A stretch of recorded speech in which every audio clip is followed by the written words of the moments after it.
আসসালামু আলাইকুম এভরিওয়ান, কেমন আছেন সবাই? আশা করছি আল্লাহর রহমতে ভালো আছেন। চলে এসেছি আমি বরাবরের মতো নতুন আরও একটি ভিডিও নিয়ে। ভিডিওটি দেখার জন্য সবাইকে আমন্ত্রণ রইল। আজকে রান্না করব গলদা চিংড়ি। এজন্য আমি চিংড়িগুলোকে কেটে ভালোভাবে ধুয়ে পরিষ্কার করে নিয়েছি। এখন সামান্য হলুদ আর লবণ দিয়ে চিংড়িগুলোকে আমি ভেজে নিব। চুলার আঁচ কমিয়ে চিংড়িগুলোকে আমি ভেজে নিব। খুব বেশি ভাজবো না, না হলে শক্ত হয়ে যাবে। এই তো চিংড়িগুলোকে আমি ভেজে নিয়েছি। এখন এই তেলেই চিংড়িগুলো রান্না করে নিব। তো রান্নার জন্য আমি এখানে পরিমাণ মতো পেঁয়াজ কুচি, মরিচ কুচি দিয়ে তেলের সঙ্গে একটু ভেজে নেব। ভেজে নেওয়া হয়ে গেলে আমি এখানে বাটা মশলা দিয়ে দিব।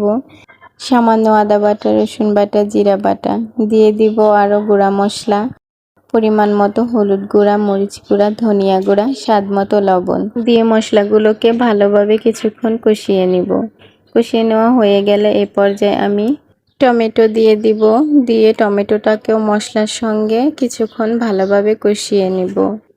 কষিয়ে নেওয়া হয়ে গেলে এ পর্যায়ে আমি ভেজে রাখা চিংড়ি মাছগুলো দিয়ে দিব। দিয়ে মাছগুলোকে আমি মশলার সঙ্গে কিছুক্ষণ কষিয়ে নিব। এই তো মাছগুলো আমি ভালোভাবে কষিয়ে নিয়েছি। এখন এ পর্যায়ে আমি ঝোলের জন্য পরিমাণ মতো পানি দিয়ে দিব।